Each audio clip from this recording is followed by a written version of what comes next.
So my name is Bill Jabjiniak. I am currently the Senior Vice President of National Community Engagement for EdgeCore Digital Infrastructure.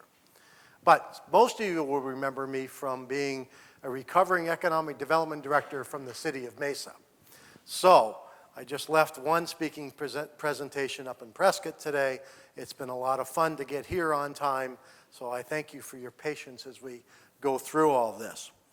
Now, this is the third annual event.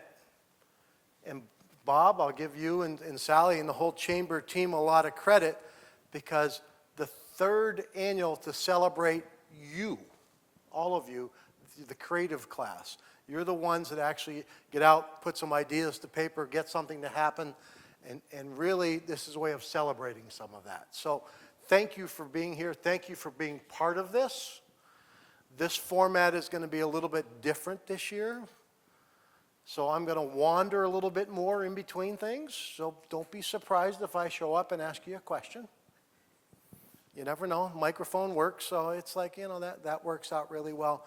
But the chamber bills this as TED Talk meets Shark Tank. So I blame Bob for some of this. But think about what TED actually means. T stands for technology. The E is entertainment. So this is supposed to be entertaining. And design. So the three very broad areas. Shark Tank, as most of you have seen it, where entrepreneurs are making their sales pitch, and we give you 3 minutes. But metaphorically speaking, Shark Tank represents what? A very high-pressure environment. So there's supposed to be some pressure on you to step up and be able to talk about your product, and I like to call it the elevator speech. So have fun with it when you're up here. I want the crowd to be enthusiastic. I want you to have, you know, again, have a good evening with all of this. Okay, and I want you to remember one other thing. What's your chamber do? Your chamber is here. Their mission is actually to improve, promote, and advocate for businesses of all sizes, including in these high-pressure environments. So the chamber is really trying to help you out as you continue to grow and prosper here in Mesa. So I think that's the big thing. Okay, so before I begin, I'd like to acknowledge the sponsors for tonight's event. So the City of Mesa Office of Economic Development is a sponsor. EdgeCore Digital Infrastructure is here besides me. And there's Google Fiber. Got some great stories about Google Fiber and its representative. And then Meadows Bank. So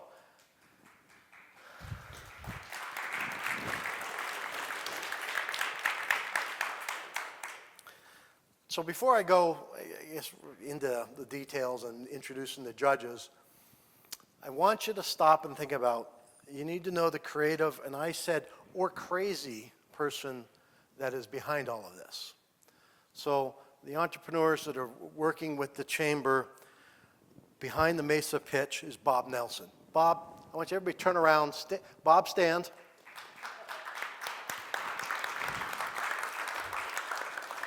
If you don't know Bob, please take a couple minutes, say hi, introduce yourself. He probably knows everybody here. But it takes somebody with this, you know, unbounded energy that comes up with an idea of this and then convinces me, who's retired, to come out and play MC again. So it's interesting to say the least. So Bob, thanks for putting all of this together. Our facility partner tonight is this wonderful new space in downtown Mesa, The Post. Now, the building was built in 1936. Okay, I can see that. Okay, it was the historic post office until 1980. That wasn't that long ago. And when it moved to its current location down the street. But in 2018, the City of Mesa voters approved money to actually renovate this space and really turn it into something productive. And they've done a fantastic job, and really in a space in downtown that we can all enjoy and then be able to enjoy the fruits of downtown as well. So it's just a lot of fun to see a space like this available. All right, let's meet our judges, and you'll notice they all closely reflect our sponsors along the way. So I've always learned over the years to introduce our council members first. So Councilmember Julie Spilsbury here in the middle began her first term representing Mesa District 2 in January of 21. Wow. And congratulations, you recently won re-election and will take office again in technically January, right? So that'll be fun. But she's also a product of Mesa Public Schools. And she's very proud of that, by the way. And she should be. She's been active for more than 20 years in the schools, earning an award from MPS for volunteer work. Look at you. You and your husband have lived in District 2 for their 27 years of marriage, have 6 children. I heard you tell this story a couple minutes ago. 5 girls and 1 boy. How'd you like to be the one guy hanging out in that household? Wow, okay. She attended BYU, and you're passionate about building a strong sense of community, and I can attest to that. Welcome, Councilmember Spilsbury.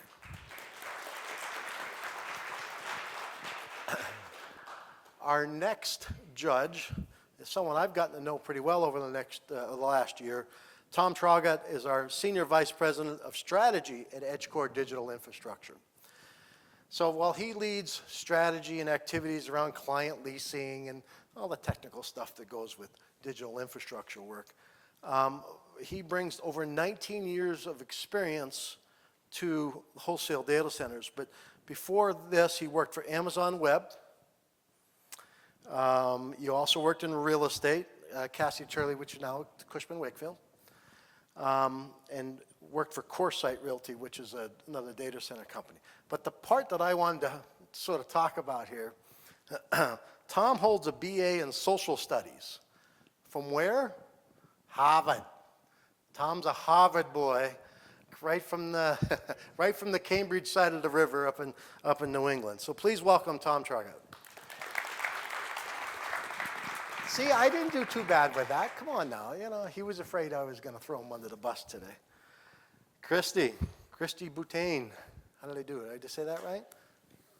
Boutain? Depends whether I'm north of the border or not, right? Little frick. Christy is Senior Vice President, Commercial Loan Officer at Meadows Bank. You guys all need loans, right? Here you go. 30 years of experience in banking and finance, strong background in commercial lending, strategic planning, and business development. Don't start talking to him about strategic planning. It's like, they shouldn't have sat you guys next to each other. Anyway, originally from Minnesota, and holds a Bachelor of Science degree in finance from Minnesota State University at Moorhead. Resides in Gilbert, husband Brian, and 2 children. They're not really children, they're adults now, right? Brianna, 20, and Jack is 18. Welcome, Christy. Thanks for being here. I appreciate it.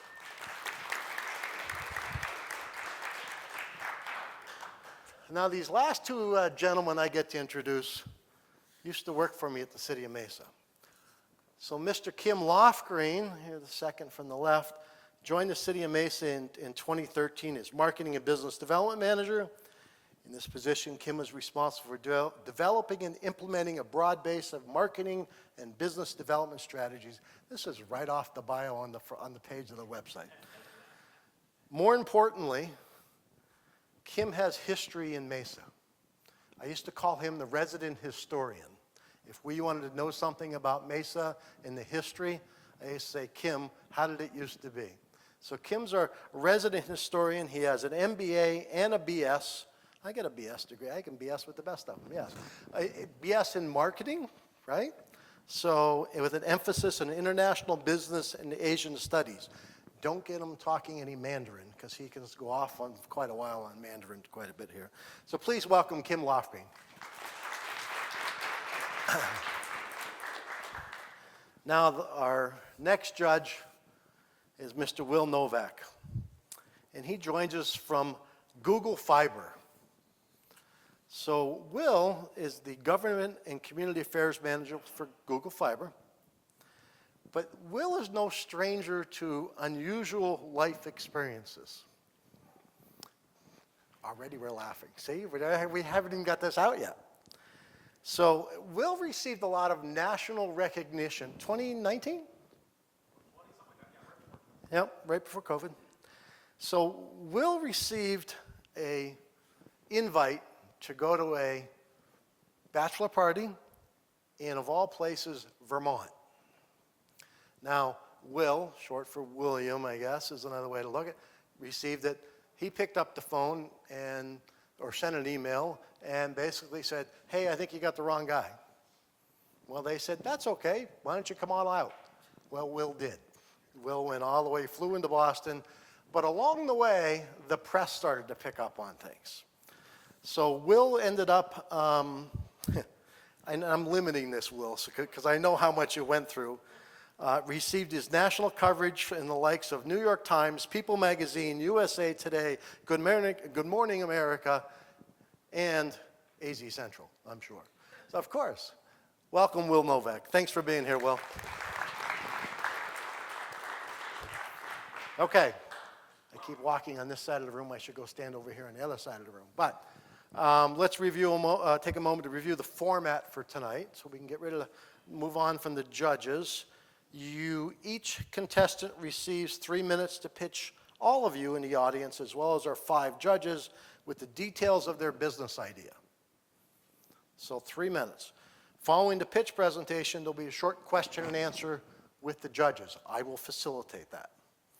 So at the end of each presentation, while the scores are being tallied, we prepare for the next presenter, I'm going to wander into the audience. And I want to talk about what's going on in Mesa, what some of the resources that are available to all of you as entrepreneurs, and we get a chance to just have a good dialogue about, what's going on. Now, at the conclusion of the evening, this is the fun part, and I give the chamber all kinds of credit for this, we'll be presenting 3 cash prizes. $250 for third place, $500 for second place, and $1,000 for first place. That can be a lot of money for a small business to get off the ground and get started. So your hard work can pay off for you. I think that's what's great. Okay, now we've reviewed all the rules, regulations, bureaucratic fanfare over here, since we have all these former government employees over here. Bureaucratic fanfare. I thought it was appropriate to throw in there. So let's get started on our pitches. So I'm going to welcome our first presenter is going to talk with us about a new business in artificial intelligence. Guess what I spent the afternoon talking about today? Artificial intelligence. Representing Atomic Growth AI, let's hear from Ryan Gatchell.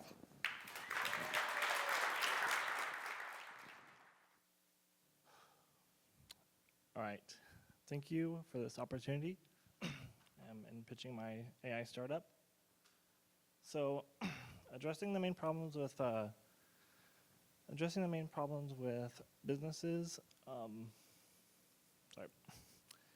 Businesses struggle with lead generation, qualifying leads, as well as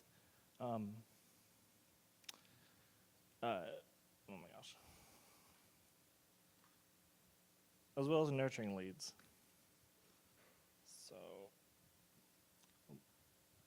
So my solution is my AI software, which will help with lead gen, qualifying, as well as feeding the leads through the sales process. So it's set into 2 different products. The lead generation side, which will help with generating leads for your business, as well as qualifying the leads. And then the automation, which will help with feeding the leads through the sales funnel, getting the follow-up after your leads are processed, so getting reviews and also creating a referral network. So my main sales channel that I'll be used to getting the clients will be pay-per-click paid ads through LinkedIn and Google, and the cost for the package will be $50 a month for lead generation, and lead generation automation will be $200 a month. So my go-to-market strategy will be focused on targeting mid-sized companies that will making 500 to $1 million a year. My competitions here. So my competitors, they offer a multitude of different types of services. So I'll have the niche when it comes to offering just the sales automation and lead generation. And then this is how I plan on structuring the company. It would be me, and then I would hire a chief operating officer. I would have a development and a marketing team, and then my sales and the account managers to help manage clients. And then this is prediction for the first year. So first year would be 240. That would include my team, as well as marketing and the development.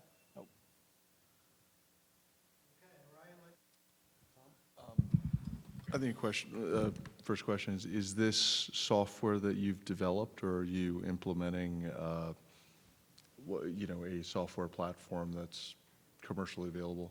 Yeah, so it would be developed in Python, majority of it, and then I would possibly integrate.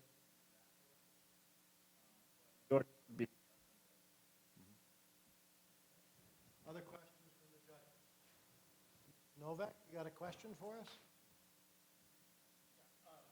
Working? Hello, hi, yes. Where are you at in the development of it right now? I don't think has it been beta tested, or where are you at in terms of all that? So functionality for the generation, but nothing yet for the side of it. Great. So we all know AI is just blowing up right now. Everybody is going and jumping in that space, and there's a lot of opportunity and things we just don't know about yet. But as you were doing your market research and looking at your competitors, how do you compare to your competitors? What are your key differentiators, and what's your big value proposition relative to your competitors? So the biggest value proposition for my company would be that a lot of the competitors offer like everything. So that includes like the website creation, and they do like scraping, the actual generating the leads for my client, creating that referral network. Thank you. You good? All right, Ryan, thank you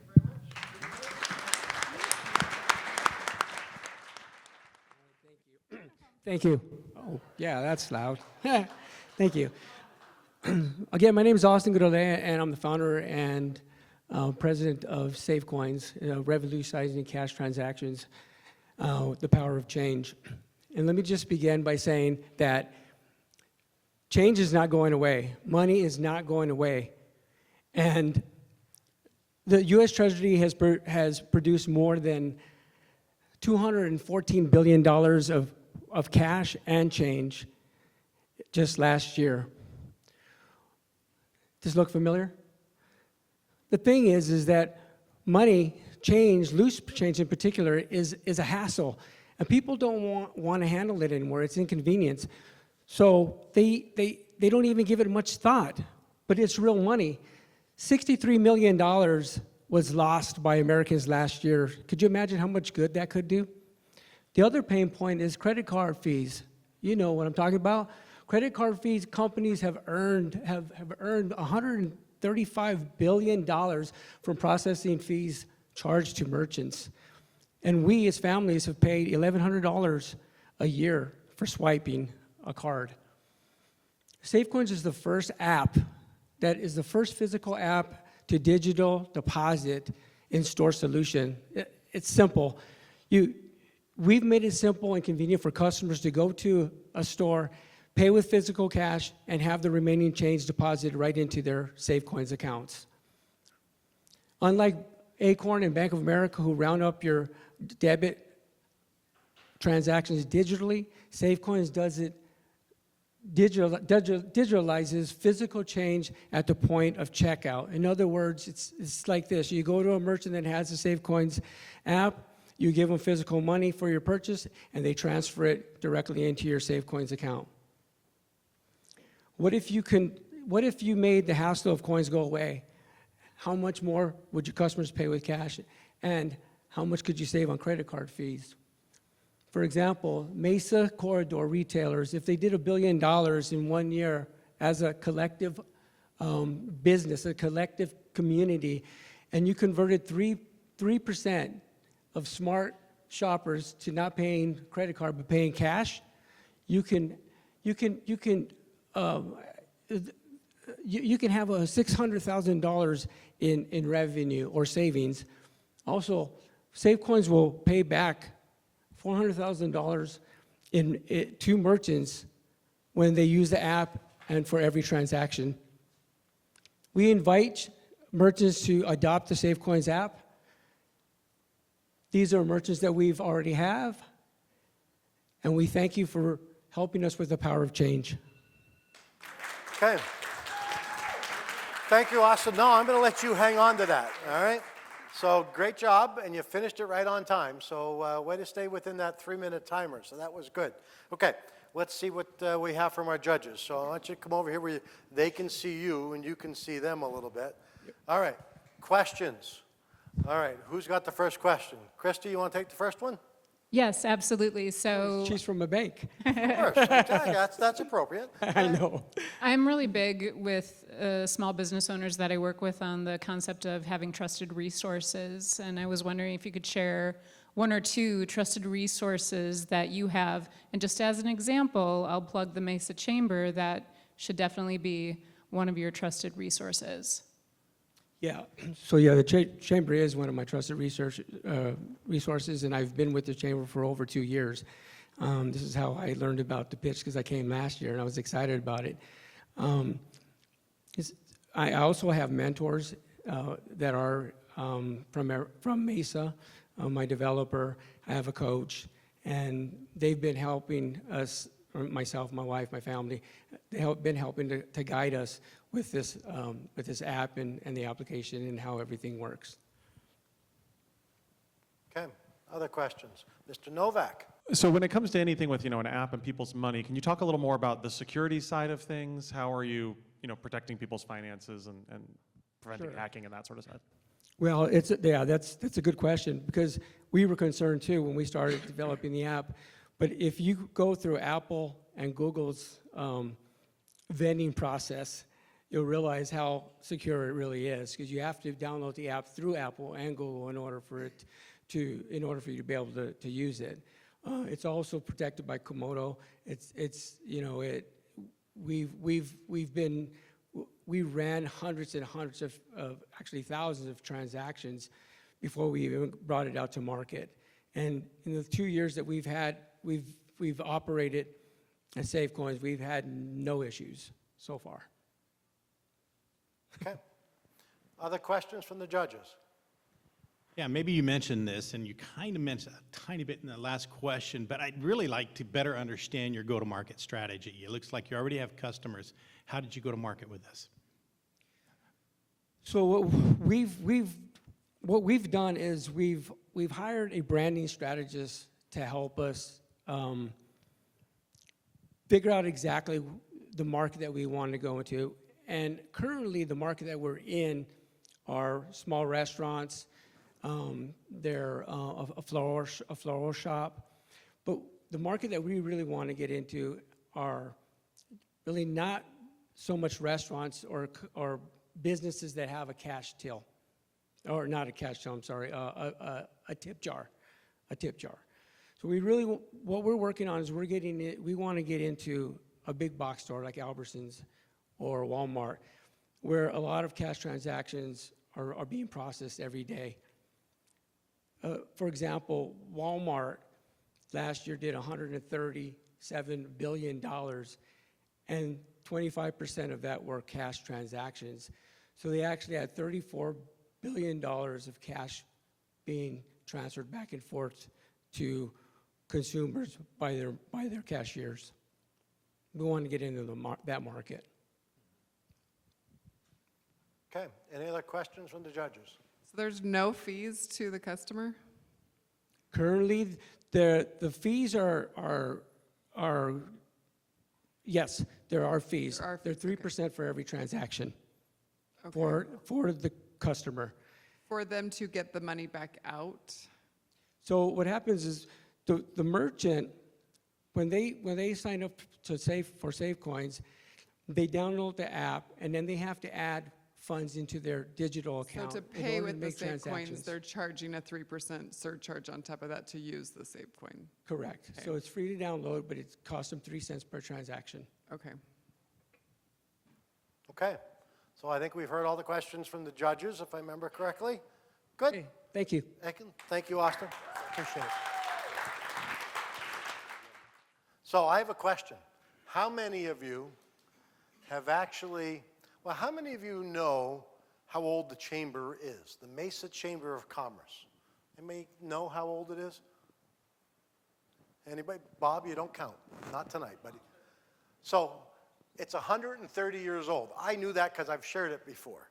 But think about this, 130 years old, and I will tell you they're more innovative than ever with what they're doing. So just recently, they have actually partnered with Superstition Springs Center. I always like to make sure I have it right and don't say just mall. But Superstition Springs Center on an exciting new initiative that Connie mentioned called Next Phase. Here I am screwing it up. Next Phase at the center. It's a retail incubator. What a great concept to have and be available to everybody here in the community as well. So that allows entrepreneurs, retail concepts to test them in live shopping environments. I strolled through and it was like, hey, where am I in the mall? Should I go over here? Oh, here's Next Phase. I can wander in and out. It's just like going to the mall. It's another store in the mall. It's a great way to test your concepts and go from there. So they did a great job pulling the chamber. The chamber did a great job pulling the space together. Think about what Connie and her team did. But I'd like to give out to our designer and fabricator of their fantastic new Next Phase sign, who's also an alumnus. I can't believe, Alex, it's been 2 years since we had you on here as well. Alex Buchanan, Dauntless Industrial. Thanks for being here. It's great to see you. Did I hear you give credit for the sign design to someone else over here? Did I hear? I did a ton of the work. You put it together? Okay. I'm just going to stop a little closer so my microphone can pick you up since I didn't bring the other one with me. Sorry. But talk a little bit about what you went through to put that together. Oh, look at, here comes Bob with a microphone. Okay, now you got your own. Test. All right. Yep. So talk a little bit about the sign, why you did it, you know, what's it made out of. It's actually right there, right? It's surprisingly heavy. It's carbon steel construction, plexiglass. It weighed about 150 pounds by the time we're all set with it. So I hope that soffit's pretty strong. Yeah, me too. I was going to say, how'd you get that up there? Oh, we didn't have to worry about that. We didn't do the install. Some other poor guy did. You just did the fabrication side of it. Yeah. Very good. Well, thank you for doing that and being part of the business community here in Mesa and really helping the entrepreneurs and everyone else out here in Mesa. So thanks for being here. Yeah, happy Appreciate to do it. All right. Thank you. So a couple weeks ago, I was told to check on Bob. And it's like, why? Well, Bob's doing a 24-hour business challenge. So it's like, okay, what are you doing there, Bob? What's that all about? So I understand it to be a 24-hour business plan challenge, and then the Mesa Business X program to find and create the next generation of Mesa businesses. So you're helping them do business plans. Is that what I'm hearing? Absolutely. Okay, I'm just checking. Because the banker over here is going to ask for the business plan on day one when you walk through the front door asking for money. So having that business plan, including a marketing plan, as part of that, usually is an important piece of the puzzle. But that's something the chamber sponsors. They also, not just in the technology, Mesa Industry and Defense Council. This has gotten a lot of the big boys' attention as well, including DC. If I remember right, a couple of years ago, we had a general, was it General Milley? Wow. And he ended up being chief of staff. Did I see that? That's a thing. But think about Mesa Industry and Defense Council as a whole new methodology of engaging civic leaders. See, I'm fortunate. I can go over and talk to our civic leader over here. But when you want to deal with the federal government and you're in the aerospace and defense world, you need advocates, you need people doing it together. And through the chamber, they really opened that door and got a lot accomplished with that. They also engage with community, 80 nonprofits. I find that hard to believe. There's 80 nonprofits. I guess they're not all in Mesa. It's because Mesa's pulling from outside the area as well. Support and engage in several community drives, education, and fundraising through the Community Action Partnership. And most importantly, they've created the Mesa pitch. Come on now, that's the most important part of this thing. All right, let's go to our next pitch, who will share a new approach to handling two important needs. Please welcome Lizzie Couples to talk about data sorcery. Hi, I'm Lizzie, and I'm the founder of Data Sortcery. We offer digital organization and device management services to families and small businesses. I want to start off by telling you a little bit about my background. Over a decade ago, I got a job with Apple doing consumer tech support, where I talk to people on the phone and help them solve their technology problems. Time and time again, people said, I hate doing this. I wish someone could just come to my house and do this for me, because people are overwhelmed with the digital chaos that they experience. Whether it's inaccurate passwords, thousands of photos, documents scattered everywhere, pretty much everyone has some sort of problem in this realm. And so I decided to offer this service to people. So let me tell you a client story. This is the first client that I worked with. She was a mom with 6 kids, and she spent a lot of time and energy planning and documenting memories for her family, and the memories were all scattered across this collection of devices. And so we were able to create one comprehensive photo library for her, where now she can make all the photo books and videos that she wants to make.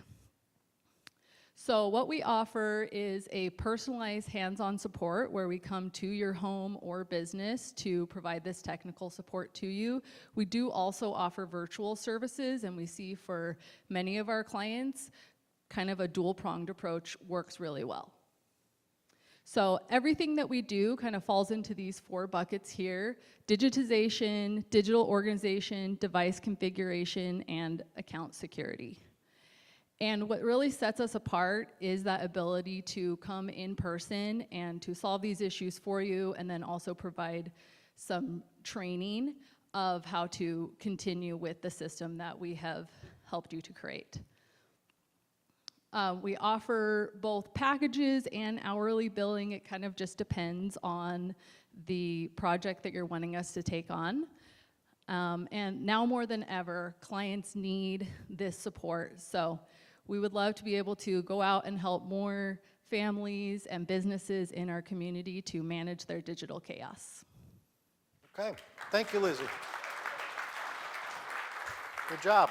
Okay, let's wander over here on the other side where we can see the judges a little bit and have a little bit of a discussion with there. Look at the councilwoman jumping right out there. She wants to ask a question. Well, I mean, I think we can all really relate to this issue. With 6 kids, 6 cell phones, 6 laptops from school, home computers, iPads, all the things, but we would never have had $1,000 in our home budget to be able to get the help for that. So do you really only start at $1,000? Like, you don't do anything lower than that? No, that's more for like a full service package, like Okay. what I did for that client, where I kind of did the full thing.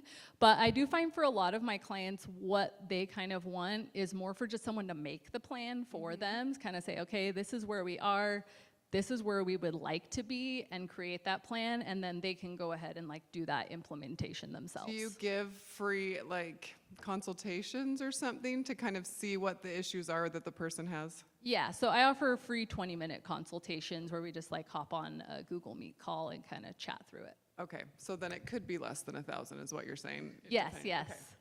Yeah, typically for like that full plan, it's more like in the like $150 to do the full consultation and then create it. Okay, who's next? With all the different platforms out there, how do you, I mean, obviously you have a background in IT, but are you able to service, if I've got stuff on old Commodore 64 floppy disks as well as iPhones, do you have a staff that helps you, or how do you do all that? I mean, I don't know about the Commodore 64. So, I mean, as far as getting data off of old devices, I've got every cable dock you can imagine. So for a lot of my clients, I'm actually pulling the hard drive out of their computer, putting it in a dock, and pulling stuff off. I do benefit from a husband who's a software developer, so for things I can't do, he'll plug it into his Linux box. Honestly, not even completely sure what that is, but I know people who do know, and he is able to help me get all that data. Okay, Christy? Yes, I was curious if you could share a little bit about your current marketing strategy. So currently, we've really focused on Instagram, sharing tips and tricks, and then also just sharing like client success stories. Something that I'm finding is that while my actual client may be the mom of the family or someone's parent that I'm working with, they're not actually usually the person hiring me. A lot of times, I'm actually more likely to get hired by the husband who's like, I don't want to have time to deal with this, and my wife needs help. And so I'm kind of in the process of pivoting and figuring out, like, is maybe LinkedIn a good place for me to market my services as well? Okay, Tom? With the organization,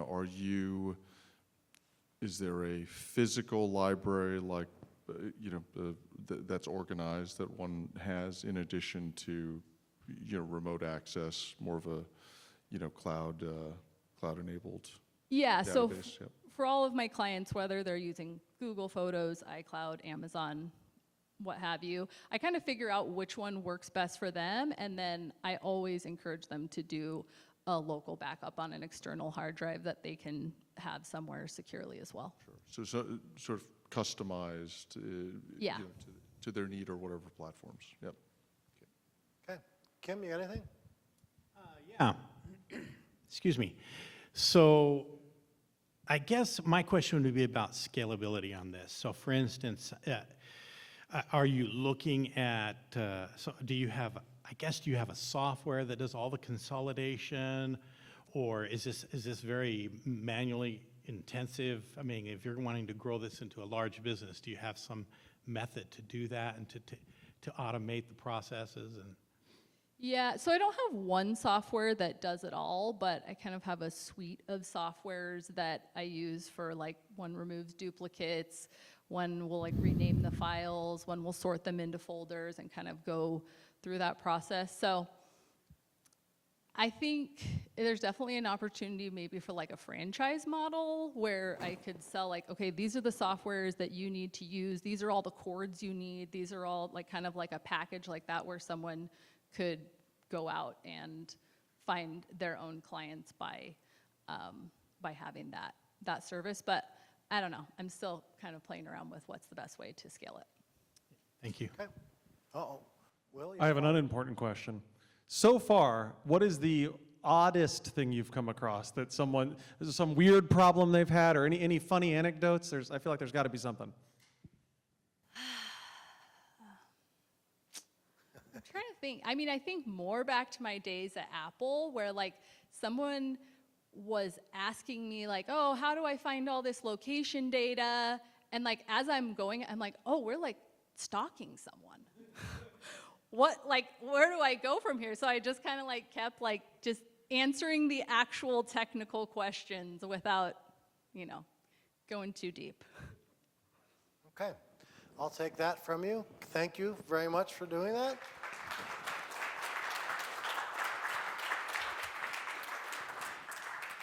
Well, I think the judges are going to tally everything, and before they collect, I'm going to come out and talk some more and see what's going on over here. Let's see, anybody, any good stories? Okay. So I'll go back this way. Clark, profit. Accelerate IP. So my understanding, I just mentioned the 24-hour business challenge. You're a small business. We are, yeah. So we're a small, just two-person firm. That's all that we kind of are. So we run everything kind of ourselves, and we love dealing with small businesses. We've tried to keep our practice focused in that area, and a lot of the times what we'll find is people just don't know what they don't know. And every small business is unique in that they all have their own set of crises. You're always in crisis, but you don't know what your crisis is until you're in it. So what we try to do is talk to people and let them know what their options are really before we'll start charging them something to work out on those options. Excellent. A small business giving back to small businesses. How novel of an idea. Thank you for doing all that. We certainly appreciate your time in giving back the 24-hour business challenge and others. Mesa Small Business Builder, if I remember right, too. Did you get involved in that program with the city? We've been there, yeah. Good job. Thank you again. Appreciate it. Thank you so much. Okay. You know, it's sort of inspirational for me and having a career in economic development to hear all of this, both what we're hearing on stage and from the audience tonight.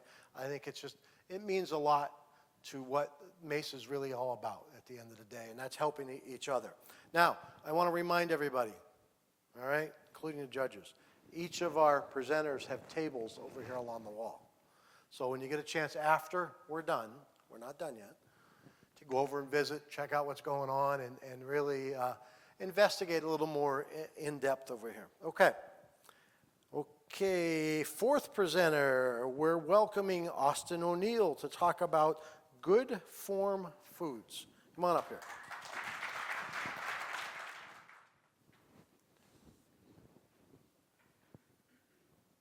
Hello, my name is Austin O'Neill. I am the co-founder of Good Form Foods.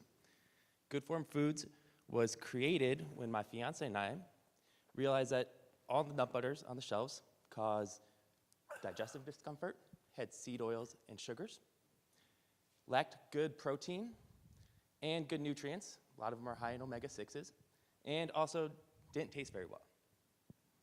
That's why we created frosted walnut butter. We use walnuts. They are actually the healthiest nut by far. We soak our walnuts for easier digestion. We add vegan protein for extra protein, and there's only 1 gram natural sugar, and it tastes freaking amazing. We currently have been selling since June 2024, so the summer AZ heat. We still manage to sell 700 jars at the downtown Phoenix market, and we've been doing breathwork events, yoga events, fitness events. That is who our customers have been, very health-conscious, business-oriented individuals. We do have competition, but the nut butter market is huge, and it's growing fast. And we're hitting a lot of niches, plant-based food, plant-based protein, those are all growing niches that we're hitting on. Market strategy, we're at the local markets. We have a big Q4 planned with Christmas coming up, but our big strategy is e-commerce.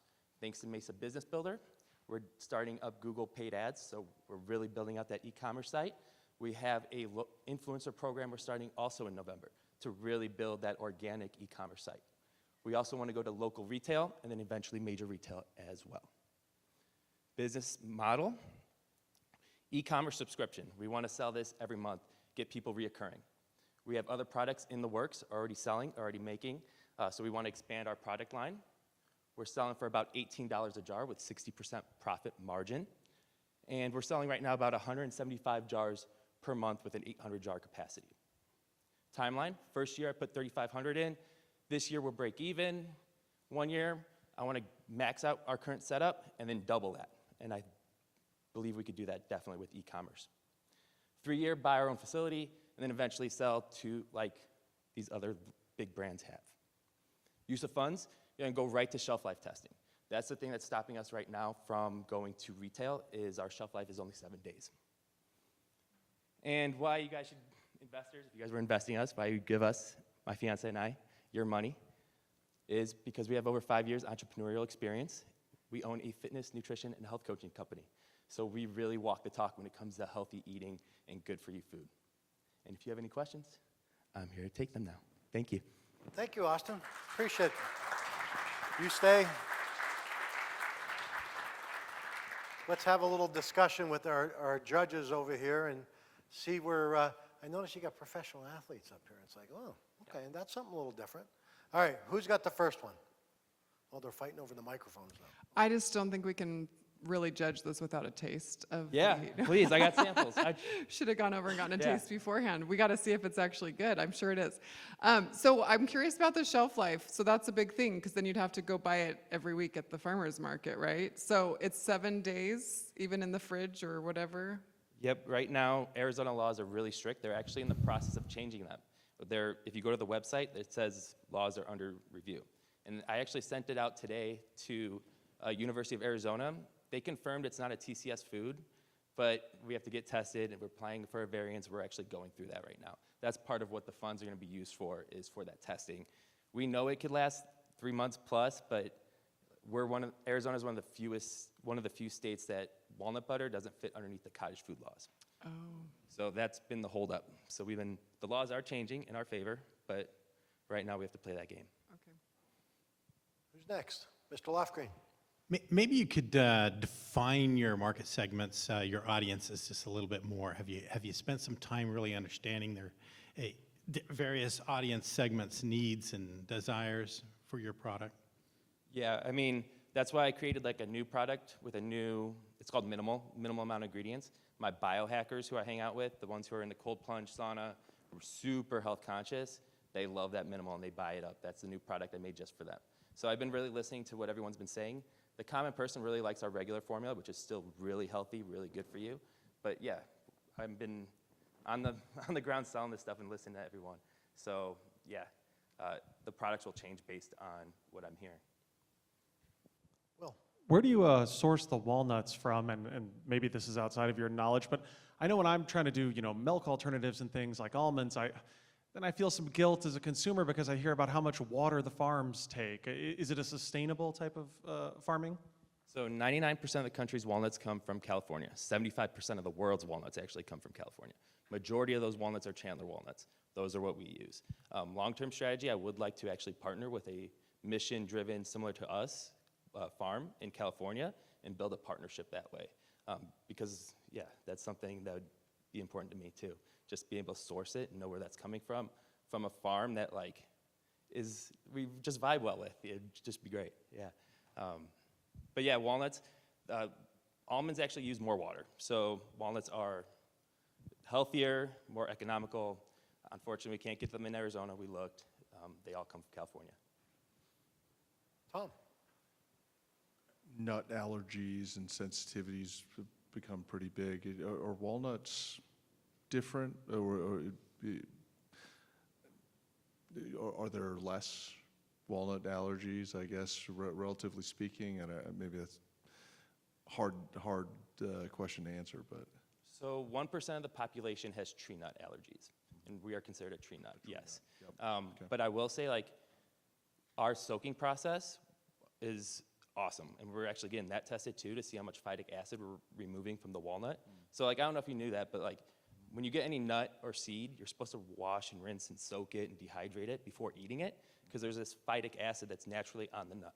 And eating that is actually inflammatory. So some people notice it, some people don't. We do it. My fiance has lupus, so she's super sensitive. That's kind of how we created this. Yeah. And I started getting the soaking nut, the walnuts. So I've gotten people who are like, I can't do nuts, but I could do yours because they're soaked, and I love that, and they buy it up that way. Okay. Other questions from the judges? You good? Okay. Thank you very much. Appreciate it. Good job.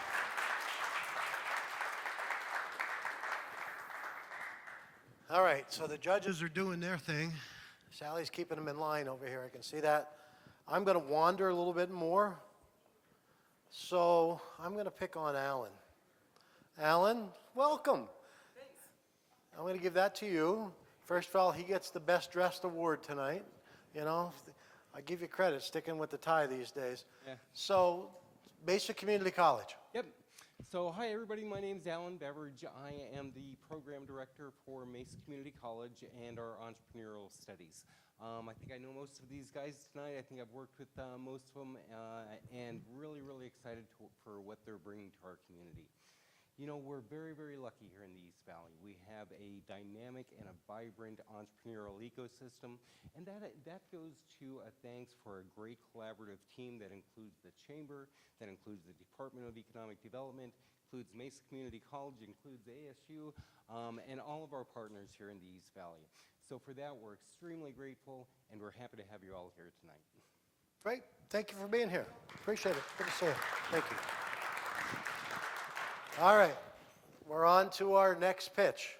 If I remember right, this is what, number 5? Is that right, everybody? Yeah? Okay.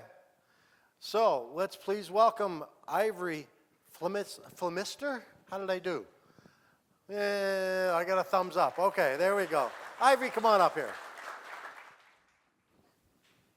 Good afternoon or good evening, everyone. My name is Ivory Flemister, and my business partner is back there. His name is Mohammed Jawad, and we are the owners of AZ Food Artisans, where the art of freshness is us. So the problem is food deserts in Arizona, right? If you look at my map, this is a map of Arizona, and in those red spaces, those are all the places where there are food deserts. So what is a food desert? A food desert is where people lack access to basically fresh, local, organic, affordable food. So that's where I come in. These people have the money to buy this stuff, and they want to, but the issue is they just can't get it. So what I do, I go and I aggregate produce from other local farms in the area, supporting them, take it back to farmers markets, then I sell it to our people, making it affordable, but the main thing, I make it accessible. So how can I prove this? I did this before. Last year was my first season. We reached over 4,000 families at the market while helping farmers, that's our planet, and then guess what? We also made a profit with a purpose. So, how are we better than our competitors? We are better than our competitors because, one, we know our farmers. We know that they grow sustainably. We know they grow organically while using innovative techniques, right? So, the other thing is we are there in the community, so the community knows us a lot more better than Sprouts or something like that. So, for our first year, I honestly can say our gross revenue was $150,000. What we want to do is raise that at least, that's the bottom, by at least 1/3. So if we can do that, if we have these things, we can do that. People ask why it matters. It matters because healthy families create healthy communities, and that creates a healthy ecosystem. Thank you. Nicely done. Thank you, Ivory. Now, I understand we're going to bring Mohammed up with you to answer questions from the judges. Is that right?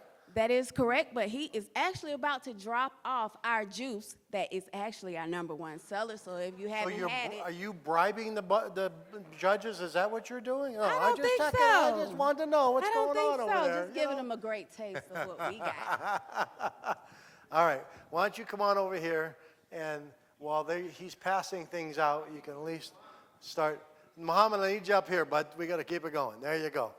We can chat with him afterwards a little bit.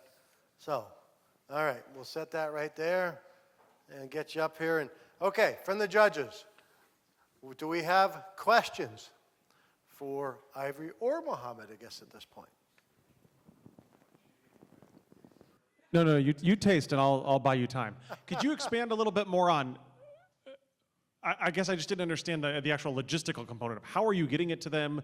Are you trucking it out to these remote places? And what are your costs like on that? Go into a little more on the logistics delivery side.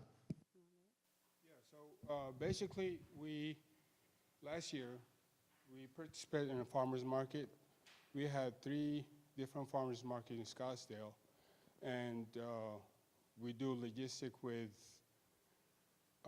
regular car pretty much, but we would like to keep it in a cooler environment so we'll be able to save it longer, and we deliver it to them fresh. Okay. Will, you got a follow-up there?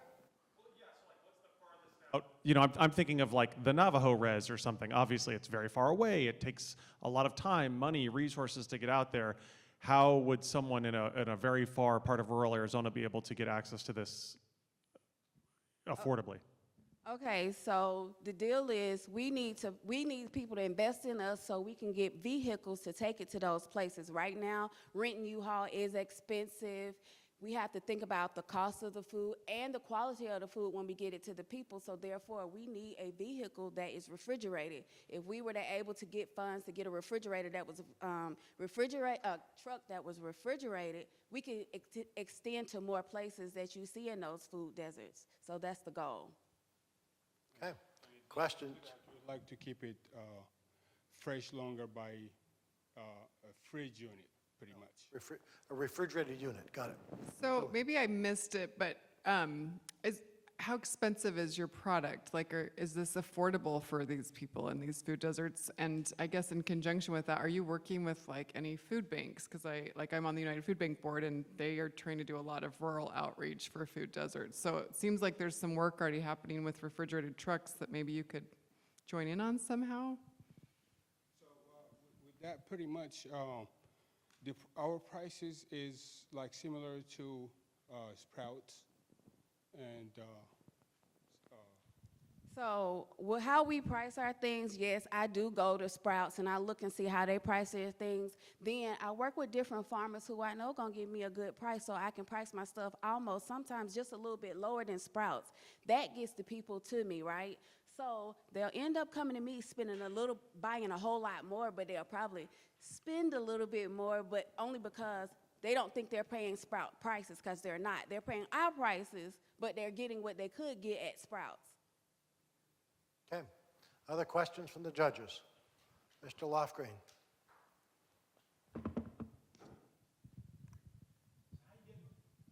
How are you getting the word out?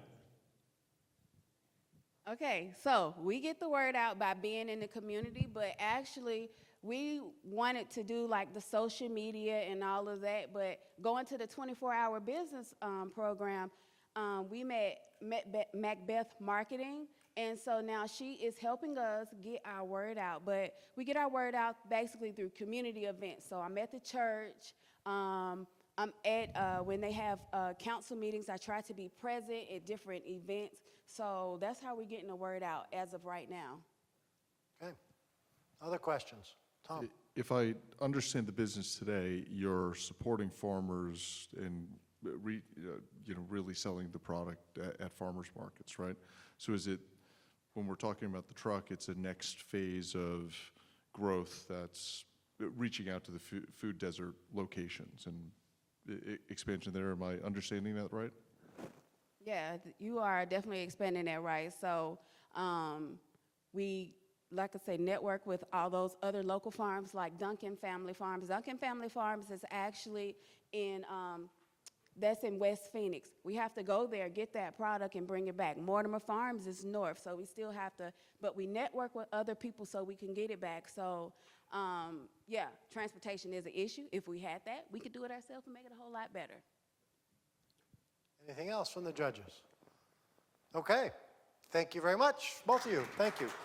I'll take that. I'll take that. Thank you very much. Okay. How about a round of applause for all of our participants tonight?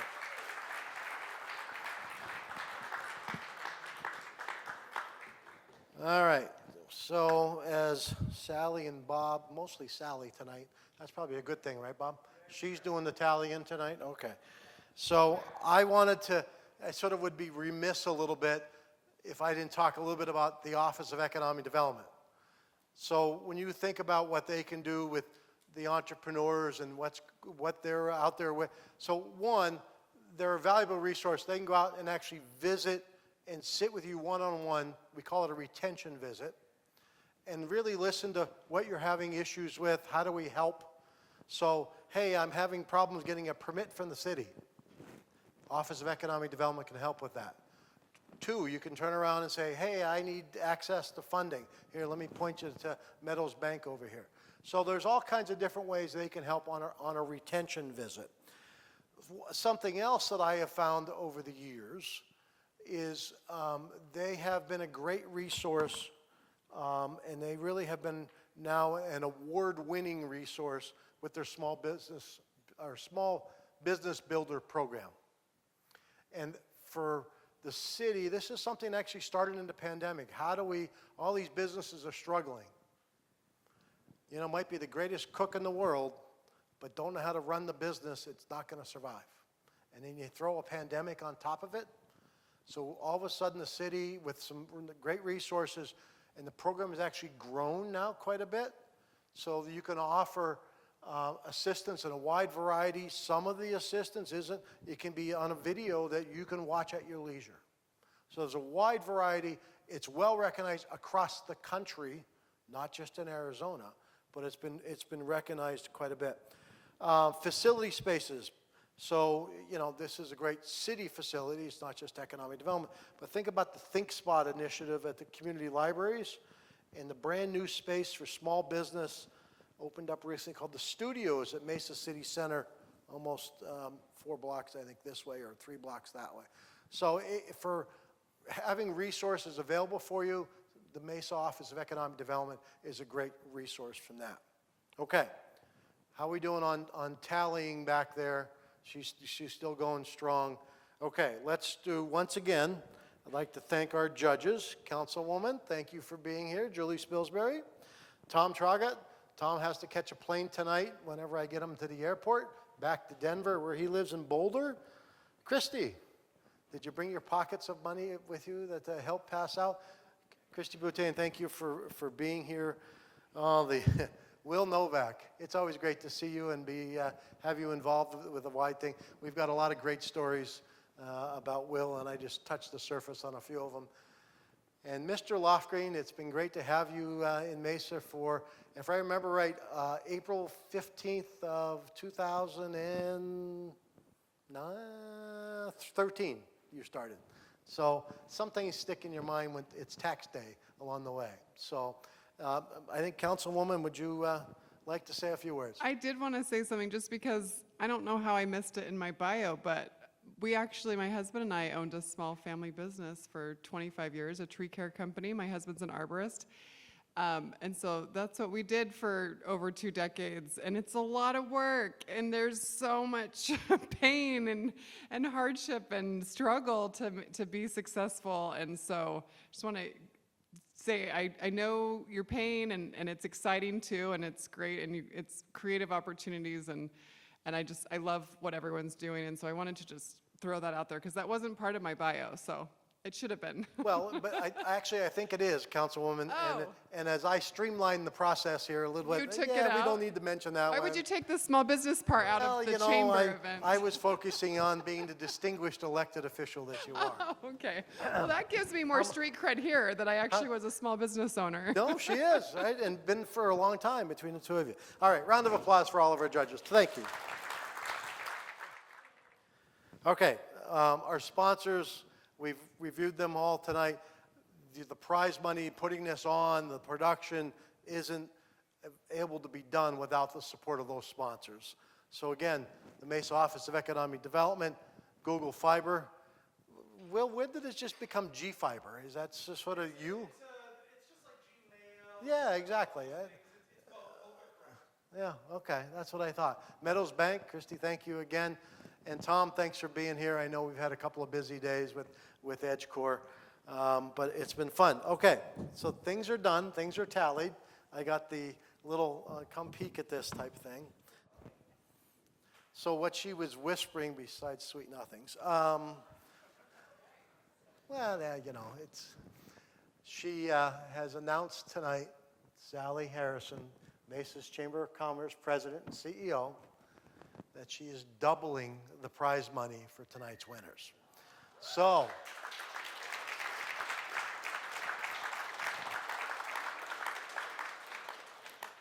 So for $500, and in third place, tonight's third place winner is SavCoins LLC. Come on up. Congratulations. Thank you very much. Right here. Okay. In second place, now worth $1,000, is Data Sorcery. Woo!